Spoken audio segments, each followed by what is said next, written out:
جواب آتا ہے دہیا قلبی ہوں۔ حضرت دہیا قلبی آقا کریم صلی اللہ علیہ وسلم کی بارگاہ میں حاضر ہو جاتے ہیں۔ آقا کونین صلی اللہ علیہ وسلم کی بارگاہ میں جب حضرت دہیا قلبی حاضر ہوئے تو آقا کریم صلی اللہ علیہ وسلم نے اپنی مزمل والی چادر کو دے دیا اور کہا کہ اے دہیا قلبی تم اس چادر کو بچھا لو اور اس پر بیٹھ جاؤ۔ حضرت دہیا قلبی عرض کرتے ہیں یا رسول اللہ میں اتنا گنہگار شخص ہوں کہ میں اس پر بیٹھنے کے قابل نہیں، بلکہ مزمل والی چادر کو حضرت دہیا قلبی سر کے اوپر رکھ لیتے ہیں،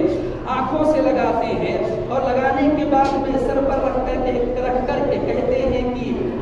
مزمل والی چادر کا مقام یہ ہے، مزمل والی چادر کا درجہ یہ ہے۔ حضرت دہیا قلبی آقا کریم صلی اللہ علیہ وسلم کی بارگاہ میں حاضر ہے اور حاضر ہونے کے بعد میں آقا کریم صلی اللہ علیہ وسلم کے ہاتھوں پر کلمہ پڑھ کر کے اسلام میں داخل ہو جاتے ہیں۔ حضرت دہیا قلبی رسول اللہ صلی اللہ علیہ وسلم سے عرض کرتے ہیں یا رسول اللہ میں بہت بڑا گنہگار بہت بڑا پاپی انسان ہوں، اللہ نے مجھے 7 بیٹیاں عطا فرمائی تھی، یا رسول اللہ میں نے 6 بیٹیوں کو اپنے ہاتھوں سے زندہ درگور کر دیا ہے، 6 بیٹیوں کو میں نے زندہ گار دیا ہے، یا رسول اللہ صلی اللہ علیہ وسلم میں اتنا خطا کار انسان ہوں کہ میری خطا معاف کیسے ہوگی، میرا یہ جرم معاف کیسے ہوگا؟ تو آقا کریم صلی اللہ علیہ وسلم ارشاد فرماتے ہیں کہ اے دہیا قلبی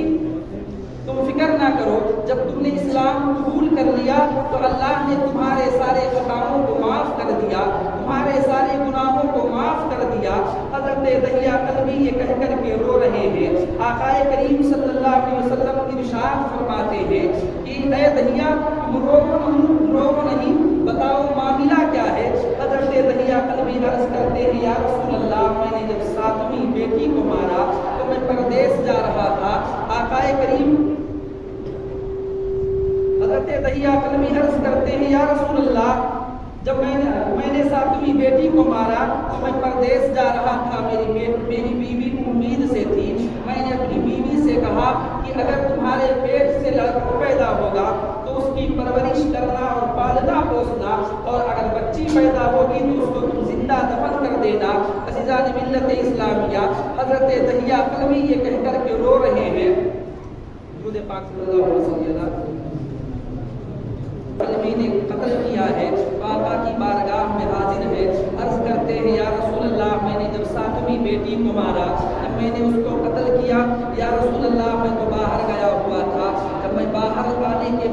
سے آنے کے بعد میں اپنے گھر آیا اور آنے کے بعد میں نے اپنے دروازے کو کھٹکھٹایا، دروازہ کا کھلنا ہوا کہ میری ننھی سی گڑیا دوڑ کر کے آئی، میں نے کہا کہ تم کون ہو؟ کہا کہ میں اس گھر کی مالک ہوں، میں نے کہا کہ میں اس گھر کا مالک ہوں، میں نے پوچھا کہ تم بتاؤ تم کون ہو؟ کہا اگر تم اس گھر کے مالک ہو تو میں اس گھر کے مالک کی بیٹی ہوں۔ میرے قدموں کو پکڑ لیا اور کہا کہ اے ابا تم اتنے دن کہاں چلے گئے تھے، تم اتنے دن کہاں غائب ہو گئے تھے؟ حضرت دہیا قلبی کہتے ہیں کہ مجھ کو جلال آ گیا، میرے چہرے کا رنگ بدلنے لگا، میری آنکھیں سرخ ہونے لگی۔ حضرت دہیا قلبی اپنی بیوی سے پوچھتے ہیں کہ یہ بتاؤ جو تمہیں حمل ٹھہرا تھا وہ کیا ہوا؟ کہا کہ مجھ میں جو حمل ٹھہرا تھا وہی یہ میری بچی ہے، یہ تمہاری بچی ہے، اس کو قتل نہ کرو۔ میں نے اس کو پڑوس کے گھر میں بھیج دیا تھا اور یہ بڑی ہو گئی ہے، یہ تمہاری لخت جگر ہے، یہ تمہارے دل کا ٹکڑا ہے، اے دہیا اس کو قتل نہ کرو۔ حضرت دہیا قلبی نبی کے بارگاہ میں عرض کرتے ہیں یا رسول اللہ میں نے اس بچی کو جب دیکھا تو مجھے جلال آ رہا تھا، اور وہ میری بچی اتنی سوجھ بوجھ والی تھی، وہ مجھے اتنا پیار کر رہی تھی کہ جب میں رات کو سوتا تھا تو کبھی کبھی میرے جسم کے اوپر چادر کو بڑھا دیا کرتی تھی، اور جیسے صبح کی سفیدی پھیلتی تھی تو وہ میری بیٹی میرے سرہانے کھڑی ہو جاتی تھی اور کہتی تھی اے ابا اٹھ جاؤ سویرا ہو گیا ہے، اے ابا اٹھ جاؤ سویرا ہو گیا ہے۔ ایک دن یا رسول اللہ میں بازار میں گیا، میرے خاندان کے میرے قبیلے کے ایک خاندان کے ایک شخص نے کہا کہ اے دہیا تو نے تو ہمارے بچیوں کو قتل کر کے زندہ دفن کر دیا ہے، مگر تو اپنی بچی کو بڑی خوشی سے پال رہا ہے، تو اپنی بچی کی پرورش کر رہا ہے۔ حضرت دہیا قلبی کہتے ہیں کہ اس کا تانا میرے دل میں سما گیا، میں اب اس فکر میں رہنے لگا کہ مجھے کب موقع ملے اور اپنی بچی کو قتل کر دوں۔ چنانچہ جب میں آیا رات کو میں جب لیٹا تو میری میری بچی دوڑ کر کے آئی اور ماتھے کا پسینہ پوچھ کر کے کہتی ہے اے ابا آج تو تمہارے چہرے پر ڈھکن کے آثار لگ رہے ہیں. میرے پاؤں کو دبانا شروع کر دیا کہ میرے پاؤں کو دبا رہی ہے میری بچی اور مجھ سے پیار بھری باتیں کر رہی ہے. حضرت دہیہ کلبی کہتے ہیں کہ میرے بیٹی نے جب میرے پاؤں کو دبایا تو میرے اوپر نیند کا غلبہ آ گیا, لیکن مجھے یہ اس فکر میں نیند نہ آئی کہ میں اپنی بیٹی کو قتل کروں تو کیسے کروں. اس کے محبت بھرے لہجے میرے دل میں جگہ بنا چکے تھے. حضرت دہیہ کلبی کہتے ہیں کہ جب رات کا سناٹا آیا, رات کی تاریکی آئی اور اس رات میں جب سارے لوگ سو رہے تھے اور میری بچی جا کر کے اپنے ماں کے گود میں اپنے ماں کے آنچل سے لپٹ کر کے سو رہی تھی اور رات کی تاریکی میں اپنے بستر سے اٹھا اور اٹھنے کے بعد میں نے اپنی بیوی کے آنچل سے اس کے دوپٹے کے دامن سے اپنی بیٹی کو آہستہ سے اٹھایا اور اٹھا کر کے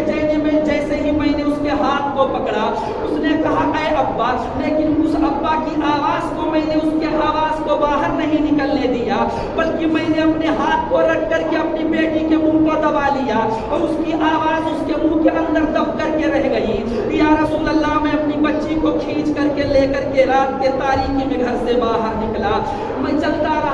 رہا. صبح کا جب اجالا پھیلتا ہے دن نکل آتا ہے. جب دن نکل آیا تو پاؤں میں چھالے پڑ گئے. جب پاؤں میں چھالے پڑے اور آبلے آ گئے اور ان آبلوں سے جب پاؤں میں چھالے پڑ کر کے آبلے آئے اور ان میں سے پانی کا فوارہ نکلا. جب گندا پانی نکلا اور خون نکل آیا, خون کا فوارہ جاری ہوا تو میری بیٹی نے کہا کہ ابا تم کہاں جا رہے ہو, ہمیں ایسی جگہ نہیں جانا ہے. کہا کہ ہم ایک دوست کے یہاں دعوت میں جا رہے ہیں. تو بیٹی نے جواب دیا تھا دہیہ کلبی سے کہ ابا مجھے وہ دعوت نہیں کھانی ہے جو باپ کا خون بہا کر کے روٹی میسر آئے. مجھے ایسی دعوت کی ضرورت نہیں ہے. اے ابا واپس لوٹ چلو, اے ابا واپس لوٹ چلو, مجھے یہ دعوت نہیں کھانی ہے. حضرت دہیہ کلبی کہتے ہیں میں پیچھے نہیں لوٹا بلکہ آگے بڑھتا چلا گیا اور جا کر کے میں اس جنگل میں پہنچا اور پہنچنے کے بعد میں نے اپنی بیٹی کو ایک پیڑ کے نیچے بیٹھا دیا, ایک درخت کے نیچے بیٹھا دیا. میری بیٹی بیٹھ جاتی ہے. حضرت دہیہ کلبی کہتے ہیں کہ دھوپ کی بڑی شدت کی دھوپ پھیلی ہوئی تھی اور اس دھوپ کی شدت میں گڑھا کو کھود رہا تھا. حضرت دہیہ کلبی گڑھا کو تیار کر رہے تھے. بچی دوڑ کر کے آتی ہے, ماتھے کا پسینہ پوچھ لیتی ہے اور کہتی ہے اے ابا میں تمہارا کام کر دیتی ہوں, تم بیٹھ جاؤ. اپنے دوپٹے کو چیرا اور پھاڑ کر کے میرے ماتھے کے پسینوں کو پوچھا اور پوچھنے کے بعد میں گڑھے کی مٹی کو ہٹا رہی ہے. جب گڑھے کو میں نے تیار کر لیا اور تیار کرنے کے بعد میں نے اپنی بچی کو پیچھے کے بالوں سے گھسیٹ کر کے لا کر کے اس گڑھا میں کھڑا کیا اور میں نے آہستہ مٹی اس کے پیروں تک ڈالی. جب اس کے پیروں تک مٹی آئی تو بچی نے اس کو کھیل سمجھا. پھر آہستہ کمر تک مٹی آئی, پھر بھی بچی نے اس کو کھیل سمجھا. جب سینے تک آئی تو بچی کا دم گھٹنے لگا اور اس کو احساس ہو گیا کہ اب میرا باپ مجھے قتل کر دے گا. تو میری بیٹی نے کہا کہ اے ابا تم ہمیں قتل کیوں کرنا چاہتے ہو, تم ہمیں مارنا کیوں چاہتے ہو, تم ہمیں اس دنیا سے نیست و نابود کرنا کیوں چاہتے ہو. اگر ہماری صورت اچھی نہیں لگتی ہے تو میں کسی کے گھر میں اپنی زندگی گزار لوں گی, لیکن تمہارے سامنے کبھی اپنے چہرے کو لے کر کے نہیں آؤں گی. اے ابا اگر تم یہ سوچتے ہو کہ ہمیں کپڑا دینا پڑتا ہے تو میں ایک جوڑے کپڑے پر اپنی زندگی کا گزارا کر لوں گی, کبھی تم سے کپڑے کے لیے شکایت نہیں کروں گی. اگر تمہیں یہ لگتا ہے کہ میں ساری چیزوں کو تم سے مانگوں گی تو یہ کسی چیز کو مانگنے والی نہیں ہے. اے ابا مجھے چھوڑ دو. لیکن میری بیٹی کے محبت بھرے جملے میرے دل میں جگہ بنانے لگے تھے اور میں سوچ رہا تھا کہ میں کیا کروں. میں نے دیکھا ایک بڑا سا پتھر موجود ہے. میں نے جا کر کے پتھر کو اٹھایا. یہ کہہ کر کے حضرت دہیہ کلبی خاموش ہو جاتے ہیں. آقا کریم صلی اللہ علیہ وسلم کے نبوت والے آنکھوں سے آنسو گر رہے ہیں. حضرت عمر فرماتے ہیں اے دہیہ کلبی کیا تو دیکھ نہیں رہا ہے کہ دونوں عالم کا مالک و مختار رو رہا ہے. میرے نبی اتنا روئے ہیں, اتنا روئے کہ ان کی داڑھی تر ہو جاتی ہے. حضرت عمر سے نبی ارشاد فرماتے ہیں اے عمر خاموش ہو جا, دہیہ بتا تو صحیح آگے کیا ہوا. حضرت دہیہ کلبی عرض کرتے ہیں حضرت دہیہ قلبی عرض کرتے ہیں یا رسول اللہ جب میں پتھر اٹھا کر کے لایا تو میری بیٹی اپنے ہاتھوں کو اٹھائی، میں نے سوچا کہ میری بیٹی میرے لیے بد دعا کرنے جا رہی ہے، لیکن جب میں اپنے کان کو اپنی بیٹی کے منہ کے قریب لے گیا تو میری بیٹی یہ دعا کر رہی تھی کہ پروردگار عالم ہم نے سنا ہے کہ کوئی محمد الرسول اللہ آنے والا ہے اور جس محمد الرسول اللہ کے آنے سے بچیوں کی زندگی کی حفاظت ہو جائے گی، اے پروردگار عالم اگر تو نے بچیوں کو پیدا کیا ہے تو جینے کا ادھیکار بھی دے دے۔ چنانچہ میرے آقا صلی اللہ علیہ وسلم ارشاد فرماتے ہیں کہ دہیہ قلبی جب تمہاری بچی نے یہ دعا کیا تھا تو یہ دعا باب اجابت سے ٹکرائی اور اللہ رب العزت نے اس دعا کو سنا اور مصطفیٰ بھی سن رہے تھے اور جا کر کے وہ دعا 12 ربیع النور شریف محمد الرسول اللہ حضرت آمینہ کے آنگن سے عبداللہ کے لخت جگر مکے کی سرزمین سے یہ آواز گونجتی ہے کہ بچیوں فکر کرنے کی ضرورت نہیں ہے، تمہیں گھبرانے کی ضرورت نہیں ہے، اس لیے کہ محمد الرسول اللہ ان بچیوں کی حفاظت کرنے کے لیے آ گیا ہے، وہ میرے آقا ہے۔ آقا کریم صلی اللہ علیہ وسلم تشریف فرما ہے، حضرت دہیہ قلبی رو رہے ہیں اور اپنی بیتی ہوئی باتوں کو بتا رہے ہیں۔ حضرت دہیہ قلبی سے رسول اللہ فرماتے ہیں آگے بتاؤ کیا ہوا؟ حضرت دہیہ قلبی عرض کرتے ہیں یا رسول اللہ ایک کرم فرما دیجئے، اگر آپ اس بچی سے ہمیں معاف کروا دیجئے تو یہ میرے اوپر بہت بڑا کرم ہوگا۔ میرے آقا فرماتے ہیں اے دہیہ قلبی اب اپنے نبی کے شان والے نبی کو دیکھو، آقا کی عظمت کو ملاحظہ کرو۔ آقا فرماتے ہیں اے دہیہ قلبی تم نے اپنی بچی کو کہاں دفن کیا ہے؟ آگے آگے رسول اللہ جا رہے ہیں، پیچھے پیچھے دہیہ قلبی جا رہے ہیں اور جا کر کے اس مقام پر پہنچے جہاں پر حضرت دہیہ قلبی نے اپنی بچی کو زندہ دفن کیا تھا، زمین کے اندر گاڑ دیا تھا۔ حضرت دہیہ قلبی جاتے ہیں اور جانے کے بعد میں عرض کرتے ہیں یا رسول اللہ یہی وہ مٹی کا ڈھیر ہے جہاں پر میں نے اپنی بچی کو زندہ دفن کیا تھا۔ آقا کریم صلی اللہ علیہ وسلم اپنے نبوت والے ہاتھوں کو اٹھاتے ہیں رب کی بارگاہ میں اور عرض کرتے ہیں اے پروردگار عالم اس بچی نے جاتے جاتے مجھے یاد کیا ہے، اے رب العالمین اسے زندگی عطا فرما دے۔ راوی بیان کرتے ہیں کہ آقا کریم صلی اللہ علیہ وسلم کے نبوت والے ہاتھوں کا اٹھنا تھا کہ لوگوں نے کیا دیکھا کہ زمین پھٹ جاتی ہے اور وہ بچی اس حال میں آتی ہے اس کے ماتھوں سے خون بہ رہا تھا اور اس کا